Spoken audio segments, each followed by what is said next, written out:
Thank Thank you. Thank you. All right. So transitioning corporate-minded employees into employees with a servant heart.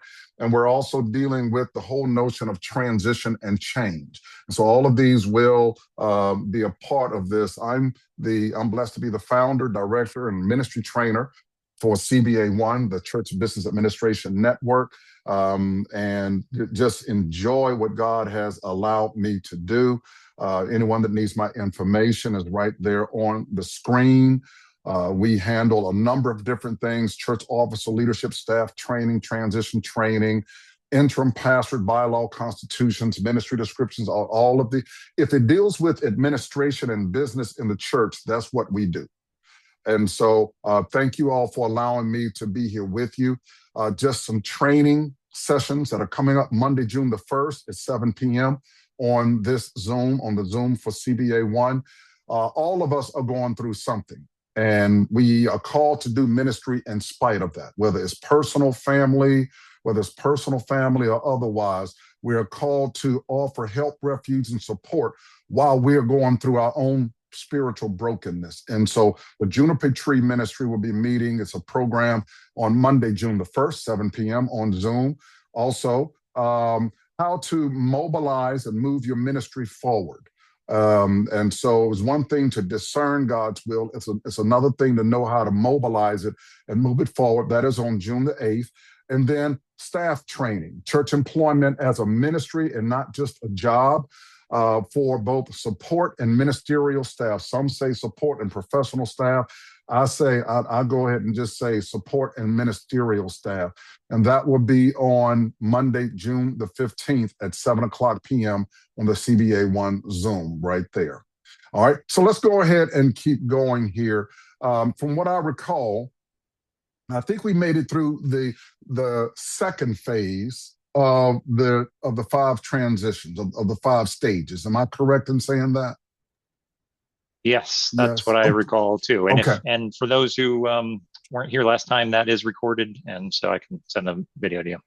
Right. Wonderful. And so just so you know, where we started is you being the administrator in the middle with the green kind of diamond. On the left is your staff and your leadership circle. On the right is the congregation that you serve. No man's land represents a time when information is not coming to you, but it is being discussed and implemented around you.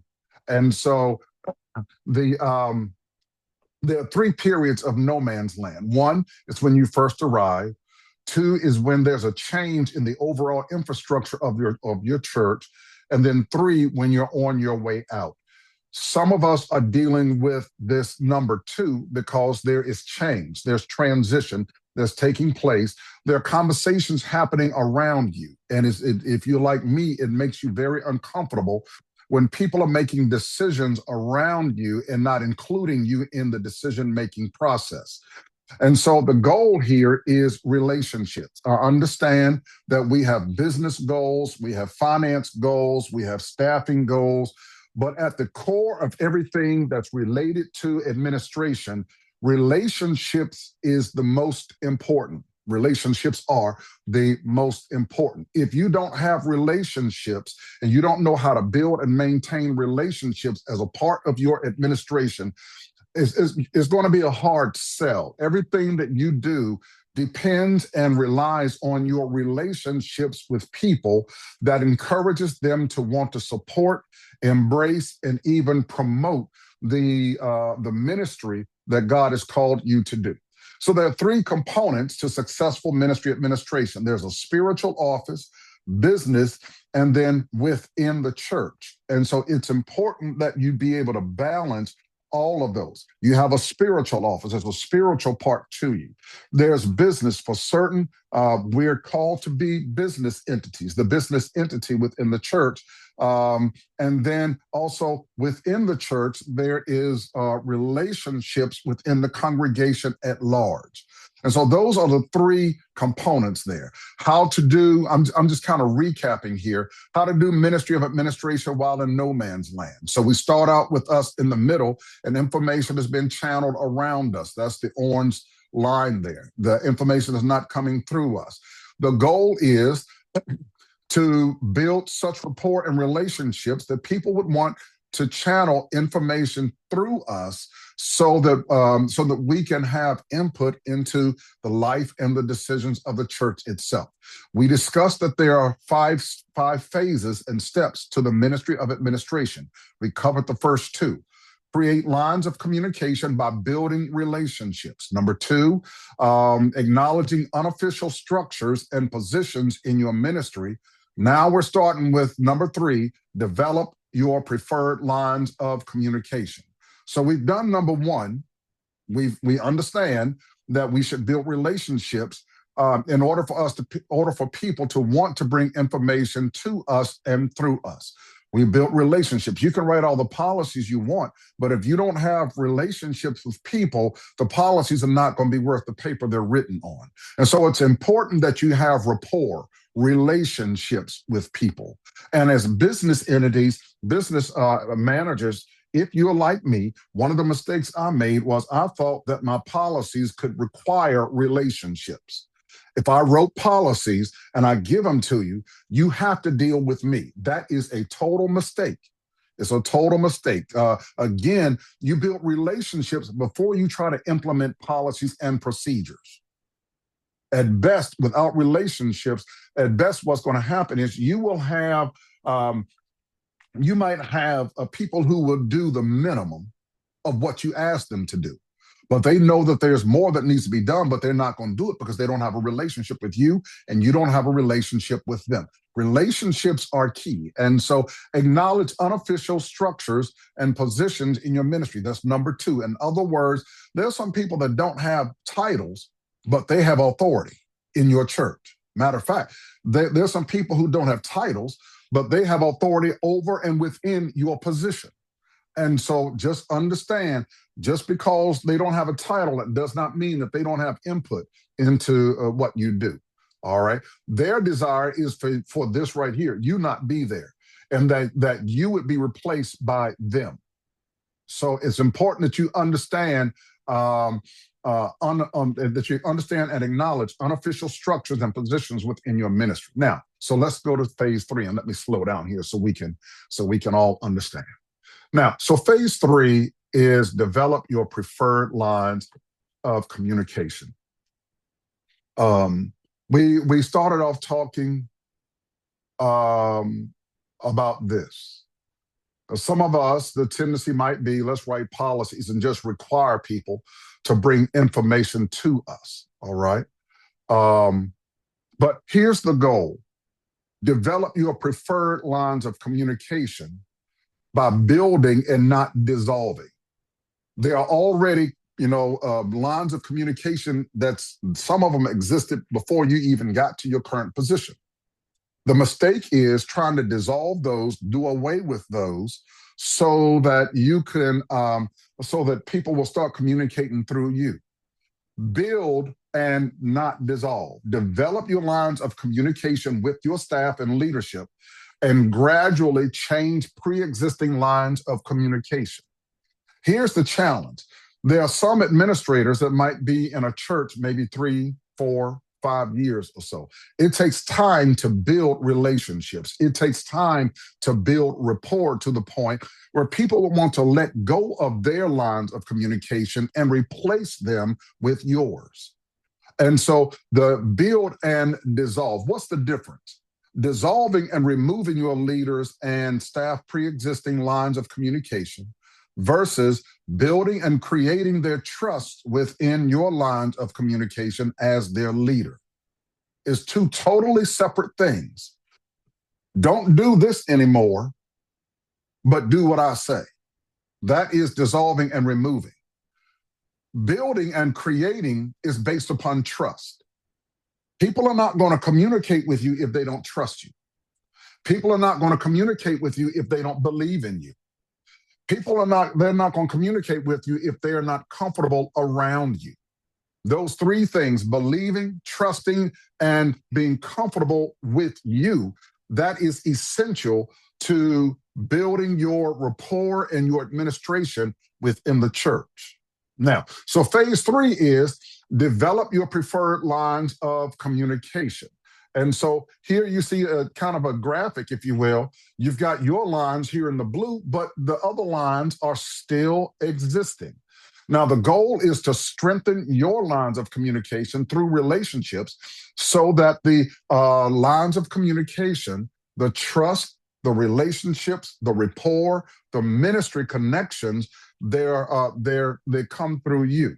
Now, so what to avoid in phase 3? Developing your lines of communication. What to avoid is developing a negative image of your leadership by removing and dissolving current leadership positions and structures. Be careful about firing people. Now, those of us that have that authority in our churches, one thing I don't believe in doing is firing. I don't believe in doing that. I'm going to give them the requirements, next steps, corrective steps and measures. This is the problem. To correct this problem, I need for you to do the A, B, C, and D. And we'll come back and revisit it in the next 2 or 3 months. If at the time of that, the next 2 or 3 months come by, no change, then we take it another step further. But the person progresses their employment one way or another. But when it comes to firing, that leaves a negative image on administration. Now, sometimes we have to do that, unfortunately. But my preference, my goal is not to fire, but to guide the person in the right direction and leave it up to them as to whether they really want to be employed in the church or not. Being overly sensitive about challenges to your policies and vision. Setting your policies in stone. All of these are mistakes, things to avoid. What to do? Give as much information as possible about your plans. If you don't give answers, your leadership, your membership, your staff will create them for you. Also, allow your staff and your leadership to know that you're open to suggestions on possible changes that need to be made to your policies. Give your staff the benefit of the doubt that they will support you. Afford them the chance to do well. And so don't, to the best of your ability, don't go into a situation where you feel and you're thinking, this person, and you know good and well in your mind, this person will probably, they have a potential to not do things right. But give them the benefit of the doubt the best you can. And trust that they want to do right, even though they might not have the capabilities to do everything that's needed to be done. Again, what to avoid? Pre-made policies where your leadership has no input during the policy planning phase. And, you know, one thing with staff, if it's going to impact the staff, allow them some input. Say, but before you say this is the policy, okay, we're in the policy writing process right now. Give me your thoughts and your input on the employment policy that requires you to come in at this time versus that time, or something of that nature. Give them input into it. All right. Avoid making changes to leadership and staff whenever possible until you develop relationships with them. Again, making employment and leadership changes requires relationships. It requires relationships. Now, what to do? Have pre-planned open meetings with your leadership and staff, allowing them to ask questions about your policies and your vision. Also, meet individually with key members and leaders and ask for their expertise and input on your plans. You know, I have found key leaders are not always the president of this or the president of that. Guess who a key leader is? A key leader is also your custodian. A key leader is also your secretary. A key leader is your bookkeeper. In other words, support staff they do well and do better when they feel valued. And so it's important that as you write your policies, don't assume that it's going to be all right with everybody. Give them input. They will follow. They're more likely to follow your policies if they've had input, if they've had the opportunity to talk to you about it. Even if they disagree, they will go along with it more, okay? Advantages, you've begun to leave no man's land by building relationships. Policies and procedures are set in place, and visioning, planning, and goal setting are implemented. Now, disadvantages. Be aware that not all persons in leadership and on staff are loyal to and supportive of your leadership. Just because you have the title and the position of administrator, it does not mean that everybody is on board with you. Your congregation leadership and staff now understands your plans and has opportunity to critique the same. So again, do your best not to be defended or take it personally when people critique what you have to say. Policies may contradict those that were set in place by your leaders or your predecessor. And so there are a number of advantages and disadvantages to developing your lines of communication. Phase 4, hiring for essential staff positions. Again, be careful with that essential staff positions because all positions in a certain way are essential. Okay. Now, so let's say you're needing to replace staff. And so you're replacing what was with those that you believe would be beneficial to the staff. From time to time, you're going to have to do that. Now, the goal is to replace non-productive, unloyal staff after giving them a chance to succeed in their positions. The one thing I discourage you to do is to just get rid of folks, discipline them or what have you, just because they're not being productive to the level that you want. Do your best to give them every opportunity to succeed. If they fail, it comes at the expense of you having tried to make them succeed. Go overboard. Give them resources, give them training. You spend time showing them personally how to do the work that they're called to do. That's something that I do with custodians. I'll sometimes come into the office in jeans and tennis shoes, sometimes sweats. And I'm like, okay, listen, it's taking y'all too long to clean this area here. Let's do it together so I can show you how long it's supposed to take. So that type of thing, by working with someone, come from behind your desk and actually work with them, lead them by being beside them, not always in front of them. Maintain your current leadership whenever possible during this phase. Now, phase 4, what to avoid: allowing old staff habits to filter into your new employees. When you bring in new employees, you're going to have some that are going to say the old employees that are going to tell them, this is how we do it here, when the way they've been doing it is not appropriate. Hiring to fill your current position needs without considering what you will need from that position in the future. I discourage you from hiring based upon current needs. Always base it upon current needs, but also look to where the pastor's vision is. What will your pastor need out of this position in the next 1, 2, 3 years? As a leader speaking negatively of former employees in front of new hires, they might be the worst employee you have ever seen. When you talk about that person to a new employee, you don't talk negatively about them. You speak about them as a family member, in a sense, within your church. But you guide the new employee to do better by not talking about the person that was there, but talking to the new employee about what you need from them. And then having to train new employees and elect and train new lay leaders at the same time. Lord have mercy. That's hard. That's hard. Now, I don't know if you all have lay leadership responsibility. That comes usually with an executive pastor, something of that nature. But whenever you can, avoid doing both at the same time. And then also, even if you're not overseeing lay leadership, be careful about shifting staff when your pastor or ministry leaders are adjusting lay leadership. A body of Christ can only take but so much change at the same time. So just be observant. Now, with new employees, control the flow of information between staff and congregation. Now, what I mean by that is when you bring in a new secretary or something of that nature, I'm not a proponent, if you will, of micromanaging, but there's sometimes when I do.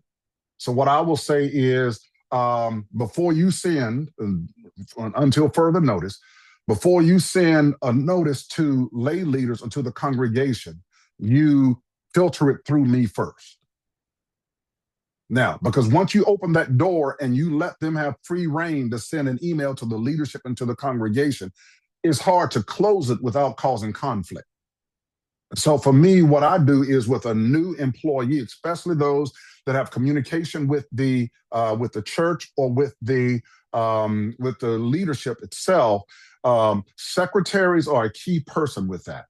I will tell them, make sure you contact me before, send me the email before you send it to anybody else. That way I can see that. Now I get it, it's micromanaging. Yeah. There's sometimes when I felt that there, and I feel that's needed. Some will restrict and remove any communication with congregation without your approval. Again, that's what I just spoke of. Some will require the blind copies. So when they send an email to the congregation or to leaders, one of two things: either CC it or blind copy. And then all work presented to and communication with congregation is made in your name. Again, if that's for pastors, that's for executive ministers.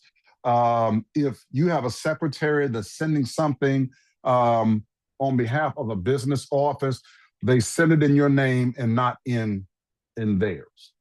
Okay. Now, hiring and replacing essential staff advantages. You have created solid lines of communication.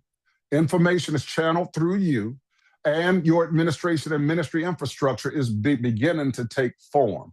This takes time, ladies and gentlemen. This is not going to happen overnight. Okay. Disadvantages: changing and firing employees may cause problems for you with your former employees, friends, and family members, or also members of your church, especially if the former staff member, is a member of the church. They work and worship in the same place. Bottleneck effect for information. Sometimes too much information, so much information can come to you and through you that it begins to slow down the process as people are waiting for you to push the information forward. Not everyone will be in favor of your administration, and opinion of the church as a place where people and members should be free to have their way. Basically, I can offer whatever I want to in the church and do whatever I want to. That's something that we sometimes deal with. All right. So now, those are four. Let me go ahead and go to some of the topics that we were talking about earlier. When you are in no man's land, or when you are dealing with transition, when you are dealing with challenges and changes to your administration, one of the things that causes administrators to find themselves in no man's land is your personal convictions. Let's say our personal convictions. We all have an opinion of what should be done. Let me say this too. Everybody else has an opinion on how we ought to do our jobs. Okay. Anybody that has knowledge of a little bit of knowledge of money and a little bit of knowledge of business, they handle things in their homes. They have an opinion on what you ought to do and what I ought to do in our administrations. And so I said, if you're not the pastor, that's us. You should work to develop trust with the staff by being loyal and committed to the pastor as your leader. And let me say this. There are going to be some things that our pastors tell us that we're not going to agree with.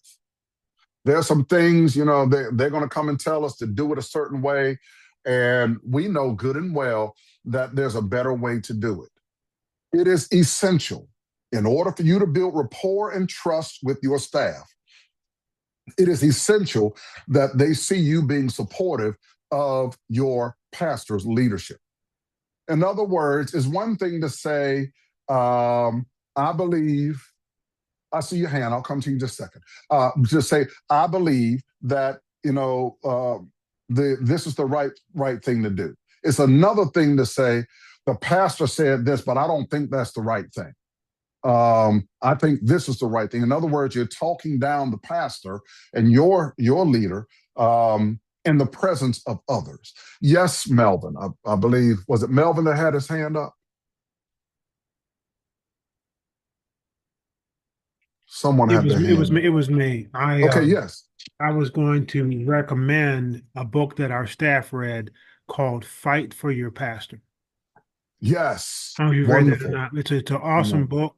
And basically, Okay. it's basically fighting for your pastor. It's basically helping him promote his agenda, if you will, Uh-huh. and not say, well, I don't know why he's doing that. To make it sense, Okay. yeah, I didn't agree with it anyhow. But saying, you're fighting for your pastor, the congregation, and you're getting ahead of things before it gets to him. Wow. And That's it's just, I have not read that, but you just put that on my list of readings. yeah, I've got it in my bookshelf. I'll put it in the chat by the author in just a minute. Okay, thank you. You're welcome. And it's Fighting I for mean, your I read it based on Melvin's recommendation. It's a short, you know, not a hard read. wonderful, wonderful, wonderful. But the thing that I want to talk to you all about is what's the difference between being loyal to your position and being loyal to your pastor? Is there a difference? Yes. Okay. What's the difference? If there's a conflict of interest, we have to do what is right. Or if that were to occur, if there were instances where there was a conflict of interest. Okay. Okay. Thank you. Anybody else? It is possible for you to do your job description and at the same time not support your pastor. It is very possible. And then there, in some job descriptions, it has that essential piece in there of us supporting, encouraging, following the leadership of our pastoral leaders. But it is possible for us to do the work of the position and not be supportive of your pastor. They should never be separate. We should always be supportive, even when we disagree. We should always be supportive of pastoral leadership. Now, so phase 5, training, transition, and transforming. Training, transition, and transforming your leadership circle to being loyal and committed to you as their spiritual leader. Again, this here is for like executive level, but it is important that you have relationships with the leadership of your church so that you can use your position to support your pastor within that. You're going to have at some point in your ministry, you're going to have at some point someone coming to you and try to play you against your pastor. That is going, if it hadn't already happened, it's going to happen. I encourage you not to get caught up in between them and your pastor. This is what I do, lean always in the direction of supporting your pastoral leadership, okay? The thing we want to do is be an essential church employee, and all of that comes with having strong rapport, relationships, being trustworthy, knowing what your pastor desires and needs, and abiding by that. Now, so everything else, listen, if your pastor cannot trust you, there's not much else you can do that is of worth in your church. You can balance the budget, you can manage the staff, but if your pastor and your leadership cannot trust you, it's going to nullify everything else you do. So the number one thing for me as an administrator, having served as administrator, executive pastor, and so forth, the number one thing for me is being able to be trusted. The pastor tells you something and knows that you're going to do it. The pastor doesn't say something, but knows that you're going to do the right thing in spite of that. Okay, and so there are a number of things that are essential. Those are the 5 steps that we talked about.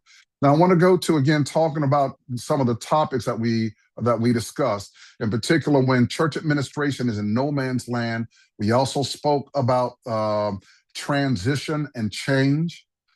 One of the difficult parts of transition and change is that everybody, and this is more than what I sent you all in your handout, so this is in addition to that.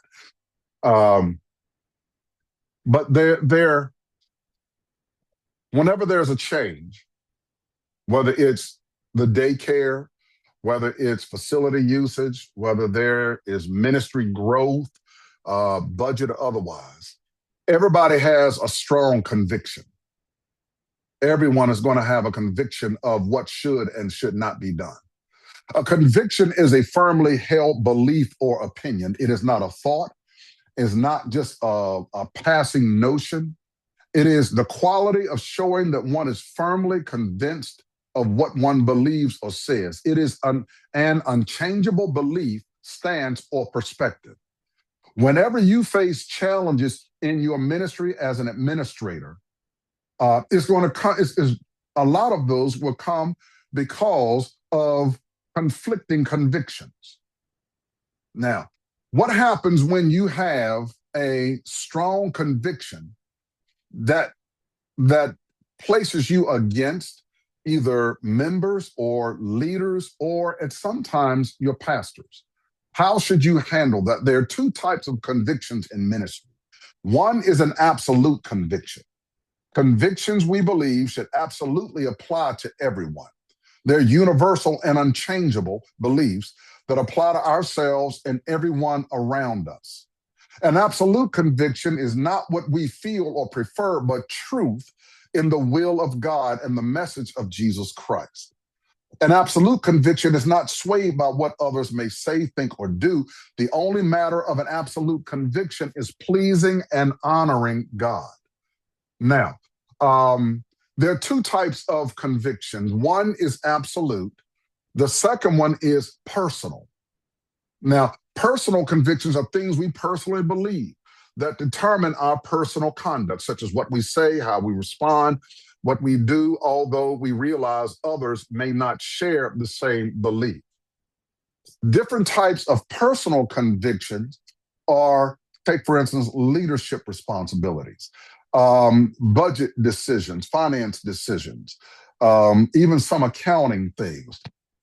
We may have a personal conviction about what a staff member should do. So there are certain types of personal convictions that we all have. A personal conviction, in some senses, is an opinion. It's our opinion. The challenge that we face in being administrators is the absolute conviction of a church and a ministry does not come from us. It comes from our spiritual leaders. That means that the absolute conviction of our pastors and sometimes even our ministry leaders, while we might have input into them, it does not necessarily mean that we should always have our conviction and our way.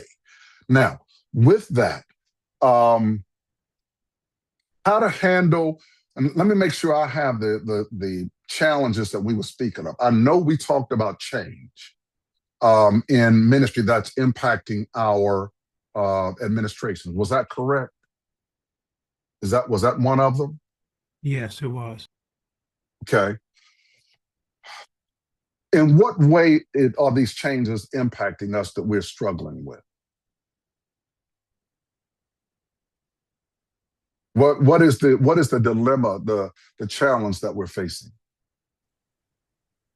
I think one, for me at least, is the time it takes to address it and to try to get behind, if you can, what is the intended outcome you're looking for in facilitating or bringing forth this particular change. Or that person that comes back with a repeated data request over and over again, asking for the same number, go to multiple staff, trying to find a different number. All those things, the bandwidth, we only have so much bandwidth. So how do we manage that? We're here to serve the people, but a lot of our time, at least from my perspective, what I've experienced lately is we spend so much time then with that one person in particular that may be just coming back over and over and over again for the same information. So how do we manage that? They're coming back for the same information. Is it that they are coming back and they are because they're not doing what they've been asked, or are they just asking for clarity and more information and so forth?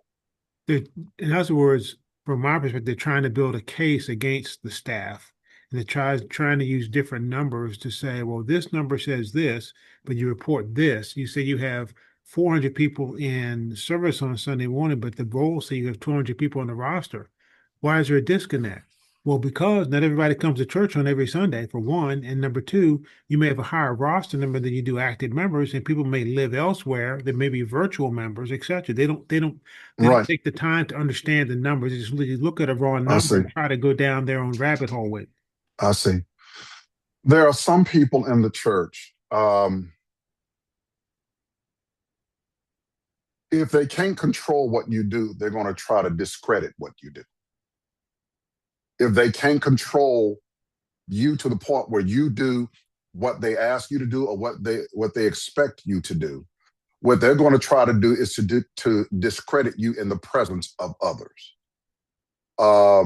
For me, and again, that goes back to integrity. That goes back to being able to prove and validate what we say as business entities of the church. Once you share that information, after a while, it gets to the point where it is such a distraction that it becomes difficult for you to do ministry around them. Am I saying that correctly? You're correct. You're saying exactly correct. Okay. The Bible speaks of leaving the 99 to go take care of the one. That's an example that Jesus spoke of. And there are some who stand on that to the point where they believe that that should be what you should do for them. There comes a point when the one has to take responsibility for themselves. After you have gone to get the one, talk to the one. Renee, I see your hand. I'm coming to you in just a second. But after you've gone to them, you've talked to them, prayed with them, you've tried to show them the reason why you have made the statements that you have made. There are some people who are not going to accept what you have to say no matter what you say. They're going to continue to be disruptive and a distraction the best that they can. In those instances, I don't say that you ignore them, but you continue to place more emphasis on the other things that you are called to do. If you give too much attention to one person, you can lose the integrity of everything else you do. And so after a while, I have a saying for me, I'm not going to fight people. I will address the issue. Once I've addressed the issue, there's nothing else I can do. Now, what a person wants, when they keep coming back and forth like that, that becomes, again, their opinion, their conviction of what they want and what they believe is right.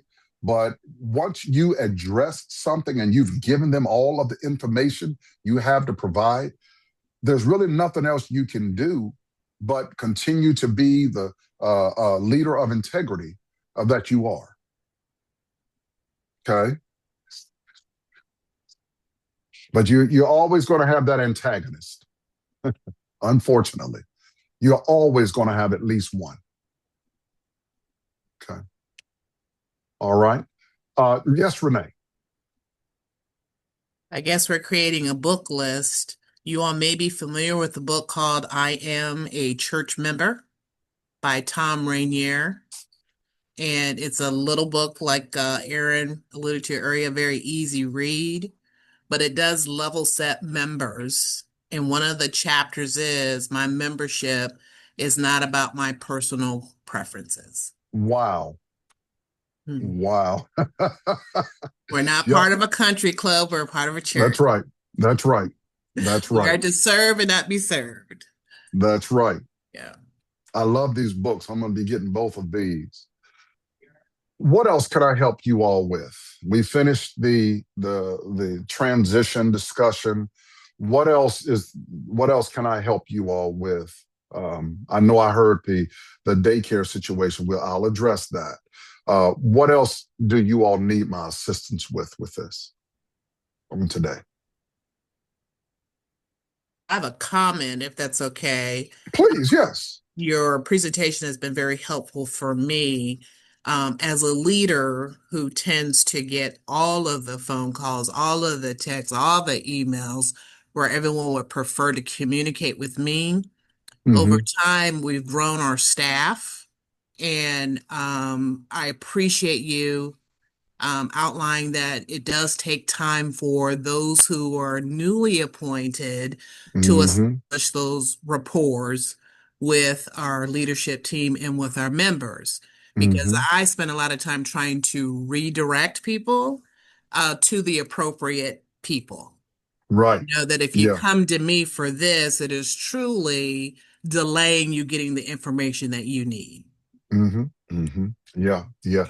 I have a fear and a phobia. If I'm transparent, I have a fear and a phobia of people not communicating with me. If I call somebody and they don't answer, or if I leave a message or an email and there's no response, I immediately in my mind and my spirit start thinking the negative, that something's going on. I have had so many difficult situations in, wow, nearly 30 years of administration, that one of my thorns in my life is that I have trouble trusting people. Somebody comes to my office and they sit down across from me and they say, they're talking about one thing. My initial thought is, okay, what do you really want? What are you really, what's behind you being here? Who sent you here? What conversations have you had about this situation before you came to me? And who were you talking to? All of these things. I've had so many difficult situations that it is hard for me to trust people now. And I struggle with it. I battle with it. And I would encourage you to do the same thing. Don't allow yourself to feel comfortable not trusting a person. We are spiritual leaders, and our ministries ought to reflect Jesus Christ. In order for us to be a spiritual leader, a servant leader of the Lord, it requires that we allow ourselves to be vulnerable. You cannot be a spiritual leader and a servant leader of Jesus Christ and try to control the outcome of everything. In order for you to be successful, you're going to have to intentionally put yourself in harm's way where it is possible for people to do wrong to you. And so Melvin, yes, um, business sense would say, don't address that person anymore.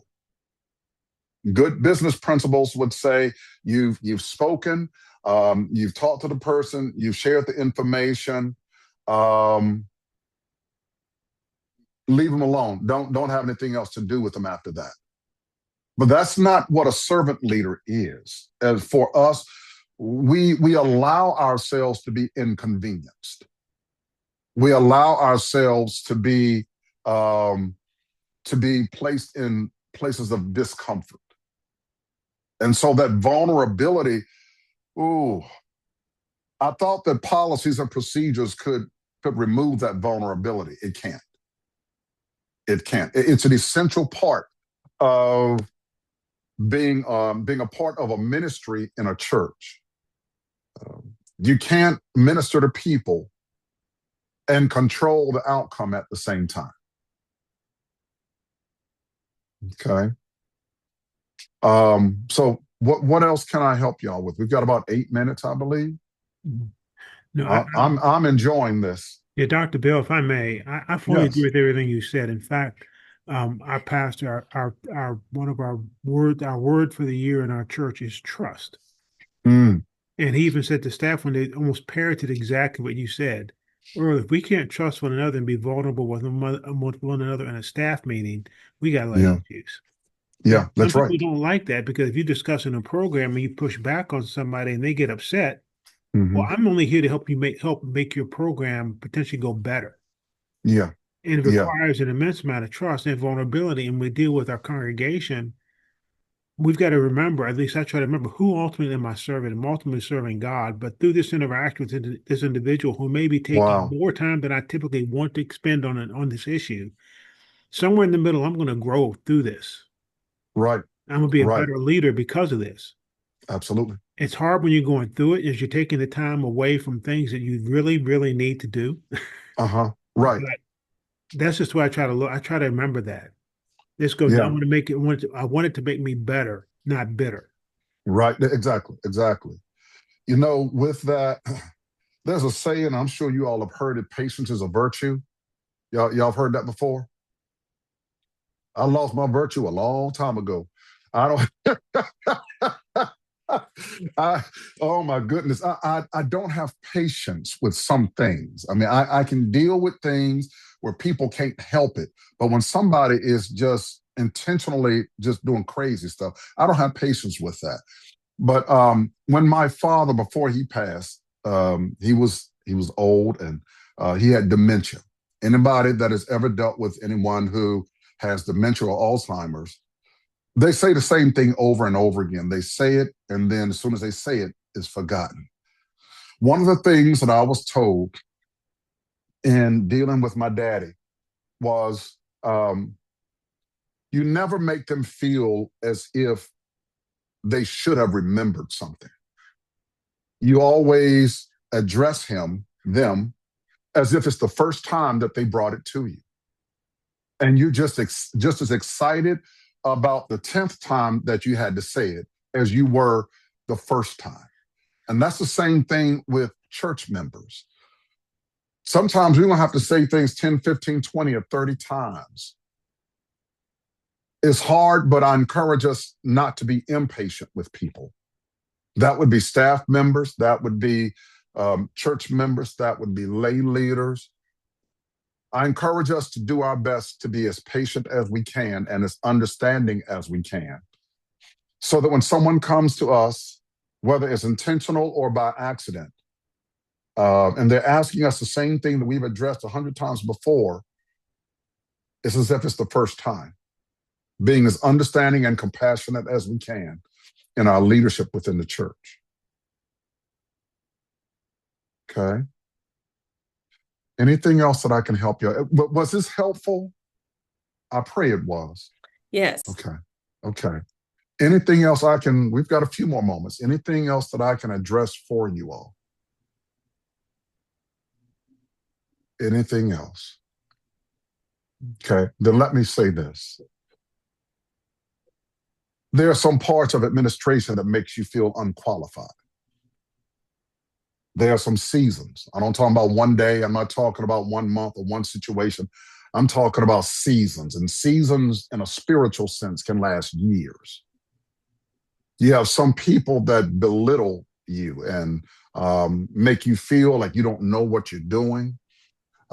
It hits you from a sense of a low self-esteem and low self-worth. If you're not careful, it'll hit your dignity and pride as well.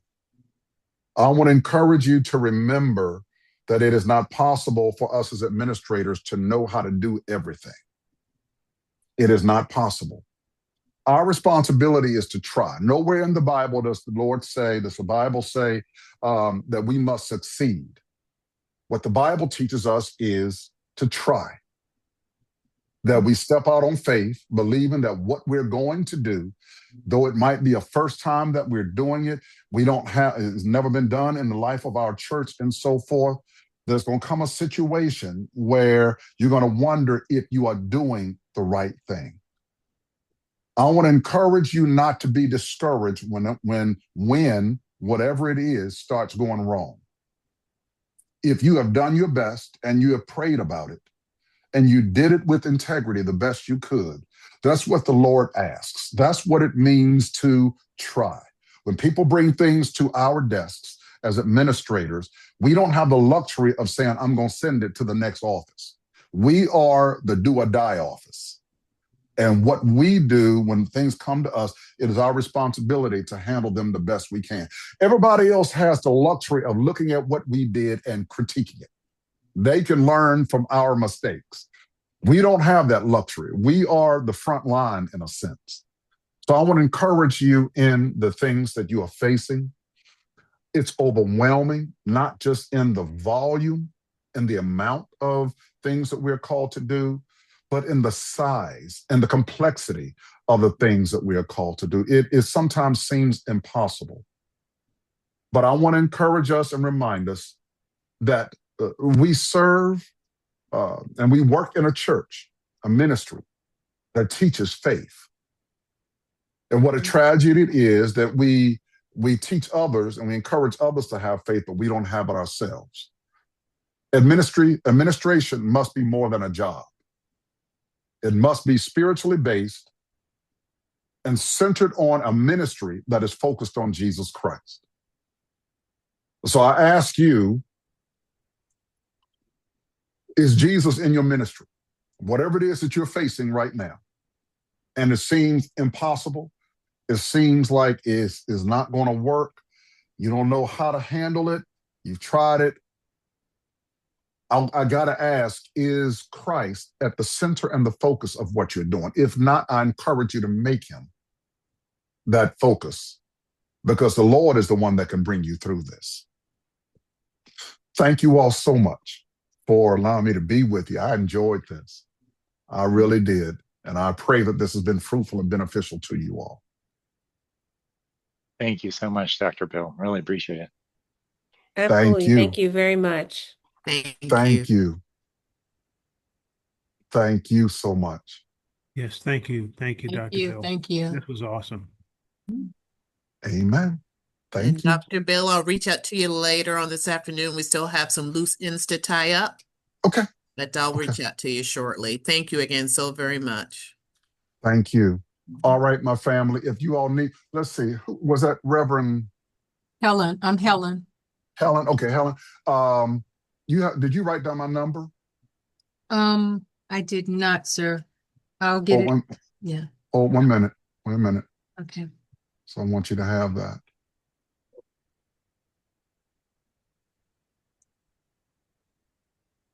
There it is. And so if you could please write that down, and not just Helen, but anybody else. If there's anything that I can do to help you or encourage you, I always say sometimes it's good to have somebody that doesn't have a dog in the fight, to just bounce some ideas off of and, kind of vent sometimes.